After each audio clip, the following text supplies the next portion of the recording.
오늘 맥체인 성경 읽기 사사기 1장에는 유다 지파, 시므온 지파, 베냐민 지파, 에브라임 지파, 므낫세 지파가 기업을 정복하기 시작하는 장면을 이야기하고 있고요. 사도행전 5장에는 아나니아와 삽비라 사건, 그리고 사도들이 옥에 갇혔다가 풀려나서 다시 담대하게 복음을 전하는 이야기가 기록되어 있습니다. 예레미야 14장에는 칼과 기근과 전염병으로 심판하실 것을 예언하고 계시고요.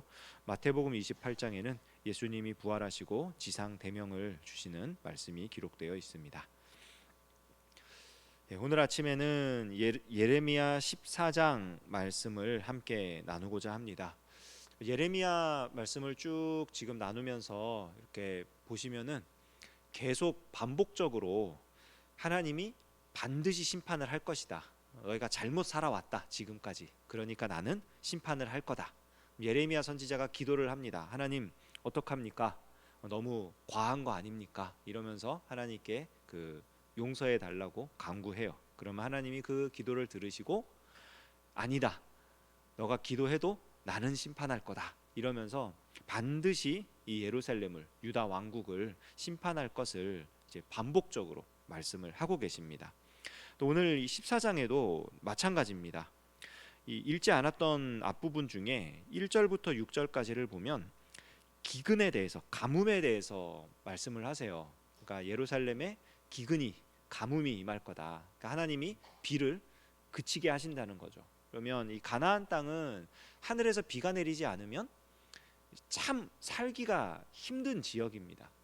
그러니까 애굽하고 가나안하고 결정적인 땅의 결정적인 차이가 뭐냐면은 애굽 같은 경우는 이 강이 있잖아요. 나일 강이 있잖아요. 큰 강이 있기 때문에 그게 비가 안 와도 그 강 주변은 이제 먹고 살 수가 있어요. 그리고 뭐 1년에 한 번씩 이제 우기 때 그 강이 범람하고 나면 뭐 지금은 댐이 있고 이래 가지고 그렇지 않다고 하는데 과거에는 그 댐이 없던 옛날 시대, 고대 시대에는 그 한 번 이제 우기가 돼서 비가 오고 그러면 나일강이 범람을 하는데 국토의 한 3분의 2 정도가 그 물에 잠길 정도에 한 번에 잠기는 게 아닙니다. 한 번에 그렇게 많이 잠기는 게 아니고 상류에서부터 하류에까지 이렇게 해서 쭉 이제 시간에 따라서 이렇게 잠기고 나면 오히려 그 충분히 영양가도 땅에 영양도 생기고 또 풀도 잘 자라고 뭐 사람들도 살 수 있는 터전이 되고 그러니까 그 강을 중심으로 살 수 있는 터전이 되는 나라인데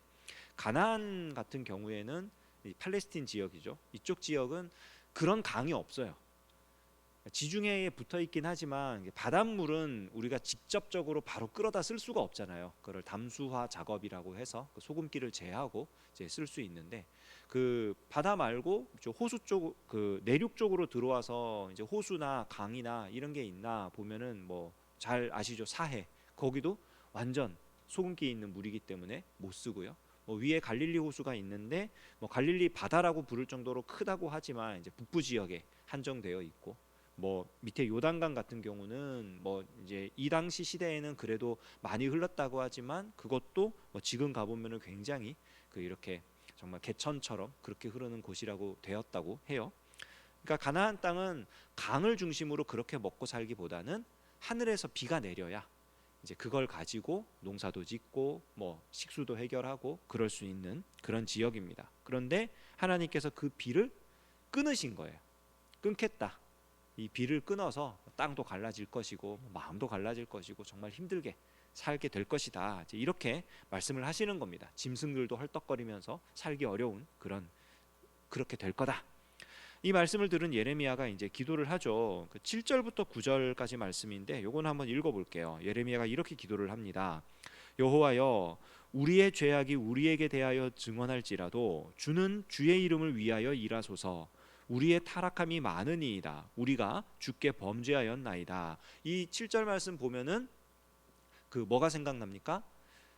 과거에 광야 생활할 때 모세가 이스라엘 백성들을 위해 기도할 때 이렇게 기도했었죠. 하나님께서 구원해 내신 하나님의 백성이 아닙니까?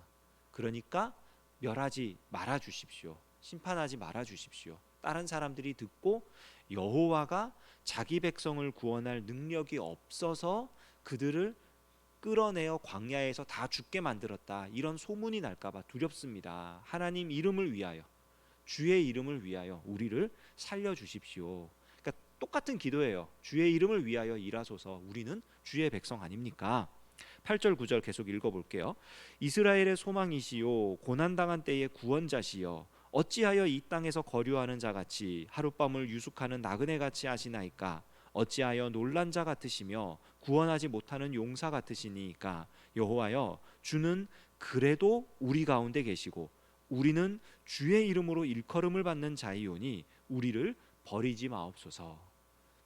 그러니까 모세와 똑같이 기도하는 거예요. 지금 예레미야가 우리는 주의 백성 아닙니까? 주님은 그래도 우리 하나님 아닙니까? 그러니까 우리를 버리지 말아 주십시오. 그냥 뭐 나그네처럼 아무 관계 없는 사람처럼 그냥 우리를 매몰차게 내치지 마시고 그래도 우리가 서로 아는 사이 아닙니까? 하나님은 우리 하나님이시고 우리는 하나님 백성 아닙니까?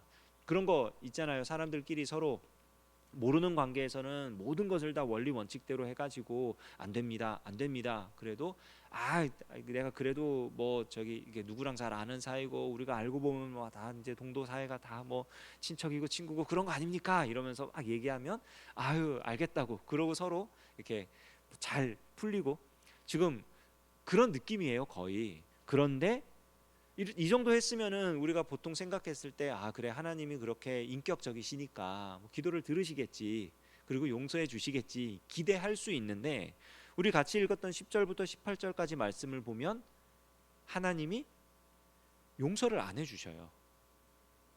예레미야의 기도를 듣지 않으십니다. 오히려 예레미야에게 뭐라 그러시냐면은 너는 이 백성을 위하여 복을 구하지 마라. 기도하지 말라는 거예요. 그런 기도 하지 마라. 나 기도 듣지 않는다. 너무 완강하게 거절하십니다. 왜 그러느냐? 아주 중요한 사실이 있는데요. 심판은요. 시작부터 끝까지 모든 주권이 하나님께 있습니다. 하나님이 심판하시는 거고 하나님이 그 심판을 거두어 가시든지 완결 지으시든지 하나님께서 하시는 거예요. 우리가 하나님의 뜻을 변경시킬 수 없습니다. 하나님이 지금 예레미야를 통해서 예레미야에게 반복적으로 하시는 말씀이 뭐냐면 나는 이 나라를 이 민족을 심판할 것이다 라는 거예요. 이 말씀을 들은 선지자 입장에서 속상할 겁니다. 우리 내일 말씀을 보면은 예레미야가 얼마나 속상했는지 그 예레미야의 어떤 기도를 보면서 그 또 함께 말씀을 나눌 건데 힘들었을 거예요. 그런 말씀을 듣는 게 괴로웠을 거예요. 그런데 하나님의 뜻은 그 심판에 있어요 지금. 그러니까 그걸 철회할 수가 없는 겁니다. 예레미야의 기도가 잘못됐다는 게 아니에요. 예레미야의 마음이 잘못됐다는 게 아닙니다. 그러나 하나님의 뜻을 바꿀 수는 없어요. 그리고 예레미야가 지금 기도하는 가운데 그래도 주님은 우리 가운데 계시고 우리는 하나님 백성 아닙니까? 이런 표현을 썼잖아요. 하나님께서 이 이스라엘 백성을 심판하시는 가장 큰 이유는 뭐냐면 그들이 더 이상 하나님의 백성으로 살기를 거부했기 때문입니다. 예레미야 개인으로서는 하나님의 백성으로서 하나님의 백성답게 살아가려고 애쓰고 노력하고 있지만 이스라엘 전체를 봤을 때 그들은 하나님의 백성이라고 말할 수 없는 거예요. 그렇기 때문에 심판할 수밖에 없는 겁니다. 하나님이 이렇게 너무 무섭게 왜 이러시냐? 우리가 잘 알다시피 하나님께서 이스라엘을 심판하시는 이유는 이스라엘이 완전히 망해서 없어지라고 심판하시는 게 아니에요. 그 심판을 통해서 정결하게 되고 다시 하나님의 백성답게 살아가도록 하기 위해서 심판을 하시는 겁니다. 이 아픔의 과정이 필요한 거예요. 왜냐하면 사람이 잘 못 알아듣거든요. 우리 자녀들 키울 때 보시면은 뭐 한 번도 매를 들지 않고 그렇게 이제 키우신 분들도 계시겠지만 쉽지 않습니다. 그게 아이들이 그냥 말만 하면 잘 알아들으면 좋겠는데 그러지 못하는 경우가 너무 많아요. 물론 이제 내가 그래서 너무 화가 나고 답답해서 이제 매를 들고 그러면은 좀 곤란하겠죠. 그거는 그거는 좀 안 되죠. 그러나 바른 길을 가게 하기 위해서 매를 들어야 할 때가 있어요. 똑바로 살아야 된다. 말로 해서 못 알아들으면 어쩔 수가 없는 거예요. 속상하지만, 너무나 가슴 아프지만 그 매질을 하는 부모 마음이 속상하죠. 아프죠. 힘들죠. 그런데 바르게 살아가게 하려면 어쩔 수 없는 때가 있는 거예요. 지금 하나님께서 그런 상황에 놓여 있는 겁니다. 그 언젠가 한번 며칠 전에 그 인터넷으로 뉴스를 보는데 그 중국에서 어떤 기계가 중고 거래로 엄청나게 팔린대요. 우리나라도 뭐 당근이니 뭐 번개장터니 이러면서 그 중고 거래가 활발하잖아요, 요즘에. 중국도 그렇다 그러더라고요. 근데 의외로 중국에서 거래가 활발한 그게 뭐냐면은 어떤 기계인데 그 이제 글씨를 하나 이렇게 입력을 해놓으면 기계에다가 그 기계가 자동으로 글씨를 쫙 써주는 거예요. 많이. 그러니까 뭐 나는 당신을 사랑합니다라고 쓰면은 이제 그냥 나는 당신을 사랑합니다 몇 줄씩 한 번에 써지는 그런 기계인 거예요. 근데 이 기계가 왜 이렇게 많이 팔리나 했더니 학생들이 학교 숙제한다고 그 기계를 산대요. 저 중학교 때도 생각이 나요. 영어 선생님이 단어를 한 번에 뭐 몇십 개씩 써라 그런 숙제를 엄청나게 내셨어요. 그러면 노트에다가 그거를 쓰는데 너무 팔이 아픈 거예요. 그래서 저는 이제 어떻게 했냐면은 한 볼펜 4개를 모나미 볼펜 4개를 이렇게 일자로 묶습니다. 테이프로 딱 해가지고 그거를 갖다가 써요. 그럼 한 번에 4줄씩 써지잖아요. 얼마나 감사한지. 그러면서 막 이제 쓰다 보면은 그 선생님이 요구하는 횟수보다 적게 쓰는데 숙제는 다 하는. 그래서 선생님한테 매를 맞지 않을 수 있는 이제 이제 그런 기억이 있는데 요즘 애들은 이제 기계를 쓰는 거 좋아해요. 요즘 중국 애들은 그러면서 이제 그렇게 하는 거예요. 근데 가만히 생각해 보면 선생님이 그렇게 숙제를 내는 이유가 뭡니까? 숙제를 어렵게 내 가지고 이 숙제를 못 푸는 애들을 내가 때려야겠다. 그래서 내 스트레스를 좀 풀어야겠다. 그런 마음으로 숙제 내는 사람은 아무도 없을 거예요. 이 아이들이 단어를 몇 번씩 쓰면서 이 단어를 외우고 그래서 자기 것으로 만들고 자기 지식이 늘어날 수 있도록 그 숙제를 잘 해가면 그 학생의 수준이 올라가는 그런 마음으로 숙제를 내겠죠.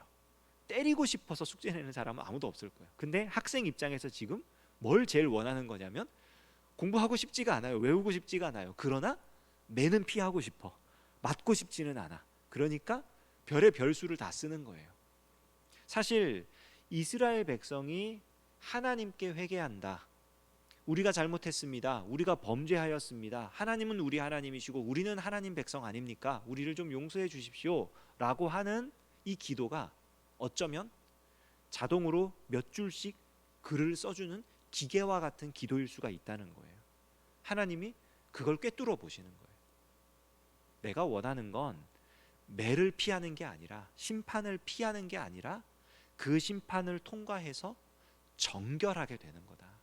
하나님 백성답게 살아가도록 하는 거다. 그러니까 너는 이제 이스라엘 백성 위하여 복을 빌지 말아라. 이 과정을 반드시 통과해야만 한다. 심판을 당하지 않는 게 중요한 게 아니라 하나님의 백성으로 살아가는 게 중요한 거예요. 오늘 우리가 이 말씀을 기억하면서 하루를 살아갈 때 하나님, 우리가 하나님께 매맞지 않는 삶, 우리가 생각했을 때 형통하고 우리가 생각했을 때 평안하고 우리가 생각했을 때 너무 행복하고 좋은 그러한 삶의 모양에 만족하기에 앞서 하나님의 백성으로 살고 있는지, 하나님의 사람답게 행동하고 있는지, 말하고 있는지 살펴보며 우리 하나님께서 정말 그 중심으로 기뻐하시는 그러한 모양으로 살아가는 오늘 하루 되기를 우리 주님의 이름으로 축원합니다. 기도하겠습니다. 하나님 아버지, 이스라엘 백성들을 심판하실 수밖에 없었던 하나님의 그 아픈 마음, 그 중심에 이스라엘 백성들을 벌하고 싶으신 것이 아니라 그들이 하나님의 백성답게 살아가기를 원하셔서 심판하실 수밖에 없었다는 것을 우리가 말씀을 통해 살펴보았습니다.